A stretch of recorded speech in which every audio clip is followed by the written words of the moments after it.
Friends, आज मैं आपके साथ शेयर कर रही हूँ black bean corn salsa. Black bean जो है, आपने अगर देखा हो तो ये इस तरह से लगते हैं। ये ब्लैक बीन्स हैं। और अगर आपके पास ब्लैक बीन्स नहीं हैं तो आप इसकी जगह काला चना भी यूज़ कर सकते हैं या आप राजमा यूज़ कर सकते हैं। मैं इसमें ब्लैक बीन्स यूज़ कर रही हूँ। सो ब्लैक बीन्स को आपको जैसे रात भर सोख के कम से कम 8 घंटे इसको पानी में सोख के रखिए और फिर उसके बाद इसको बॉईल कीजिए और उसमें नमक डाल के बॉईल करके, और इसका पानी आपको स्ट्रेन आउट करना है और ये ऐसे बॉईल होके ऐसे लगेंगे ये ब्लैक बीन्स।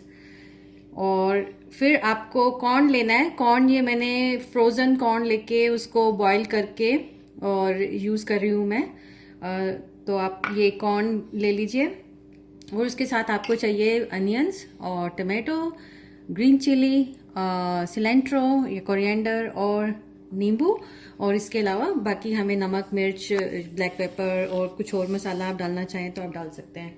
सो ये मैं स्टार्ट कर रही हूँ रेसिपी को। सो सबसे पहले मैं ले रही हूँ ब्लैक बीन्स। एक,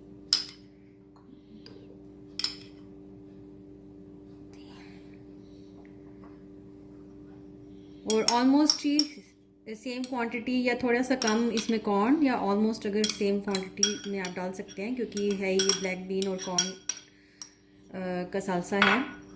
और इसके बाद मैं इसमें अनियंस डाल रही हूँ, लेकिन थोड़े कम डाल रही हूँ, लाइक 1 टेबलस्पून के बराबर ही डाल रही हूँ इसमें।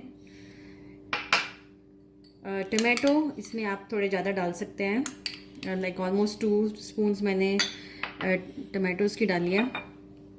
और ग्रीन चिलीज आप अपने स्वाद के अनुसार डाल लीजिए,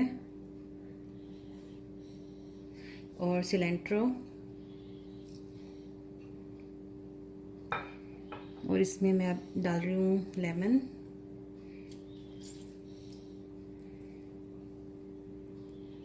और इसके बाद मैं इसमें ये सॉल्ट,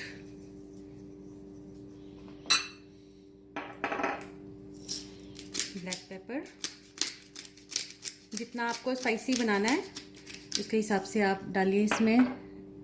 और इसमें मेरे पास थोड़ा सा टाको सीजनिंग है, मैं इसमें डाल रही हूँ, लेकिन अगर आपके पास नहीं है तो आप उसको स्किप भी कर सकते हैं। ये थोड़ा बस फ्लेवर को चेंज करने के लिए है, तो थोड़ा सा डाल रही हूँ मैं टाको सीजनिंग। और अगर आप चाहें तो अपना चंकी चाट मसाला अगर आपके पास है तो आप ये भी यूज़ कर सकते हैं इसमें।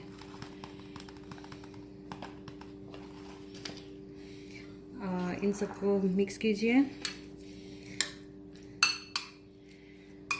और आप इसको टेस्ट करके देखेंगे तो आपको पता चलेगा कि ये कितना टेस्टी बनता है। और इसको आप चिप्स के साथ खाइए, आप इसको एज ए सैलेड सर्व कर सकते हैं, और इसको आप रोटी के साथ खा सकते हैं, राइस के साथ खा सकते हैं। सो कैसे भी आप खा सकते हैं। और इसको बनाइए और मुझे बताइए कि आपको ये कैसे लगी। और मैं नेक्स्ट टाइम आपके साथ फिर कुछ और स्पेशल मैक्सिकन डिश शेयर करूँगी। Thank you.